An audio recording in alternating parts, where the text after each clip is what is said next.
ఏపీలో వైసీపీ కార్యకర్త సింగయ్య మృతి కేసు కలకలం రేపుతుంది. వైఎస్ జగన్ పల్నాడు టూర్ సందర్భంగా గుంటూరు వద్ద ఆయన కారు కింద పడి సింగయ్య చనిపోవడం, ఆయన పట్టించుకోకుండా జగన్ వెళ్లిపోయారని విమర్శల నేపథ్యంలో ఈ వ్యవహారం హైకోర్టుకు చేరింది. ఇప్పటికే జగన్తో పాటు ఈ కేసులో డ్రైవర్ రమణారెడ్డి, వైసీపీ మాజీ మంత్రులు విడదల రజని, అంబటి రాంబాబు, వైవి సుబ్బారెడ్డి, జగన్ పిఏ నాగేశ్వర్ రెడ్డిపై పోలీసులు కేసు నమోదు చేశారు.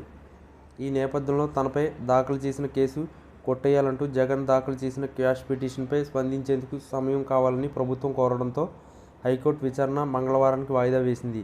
దీంతో పోలీసులు కోర్టుకు సమర్పించేందుకు అవసరమైన డాక్యుమెంట్స్ సిద్ధం చేసుకుంటున్నారు. ఇందులో భాగంగా ఇవాళ రవాణా శాఖ అధికారులు సింగయ్య ప్రమాదానికి కారణమైన జగన్ కారు ఫిట్నెస్ను తనిఖీ చేశారు.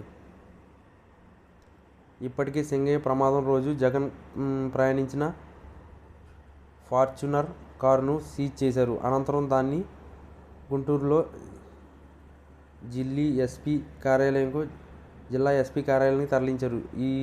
ఆ రోజు జగన్ వాడిన ఏపీ 40DH2349 వాహనం ఫిట్నెస్ను రవాణా శాఖ అధికారులు ఇవాళ ఎస్పీ ఆఫీసులో పరీక్షించారు. 2 ఏళ్ల పర్యటన సందర్భంగా జగన్ వాహనం కింద పడి సింగయ్య ఎడ్లపాల పర్యటన సందర్భంగా జగన్ వాహనం కింద పడి సింగయ్య మృతి చెందిన నేపథ్యంలో అసలు ఈ కారుకు ఫిట్నెస్ సక్రమంగా ఉందా లేదా తనిఖీ చేశారు. ఎంబీఏ గంగాధర్ ప్రసాద్ ఆధ్వర్యంలో వాహన తనిఖీలు జరిగాయి. అయితే రిపోర్ట్ మాత్రం నేరుగా హైకోర్టుకు ఇవ్వనున్నారు. జగన్ క్వాష్ పిటిషన్పై ఇవాళ జరిగిన విచారణలో ప్రభుత్వం స్పందనకు సమయం కోరడంతో మంగళవారానికి విచారణ వాయిదా వేసిన హైకోర్టు ఇప్పటి వరకు ఆయనపై ఎలాంటి చర్యలు తీసుకోకుండా పోలీసులకు ఆదేశాలు ఇచ్చింది.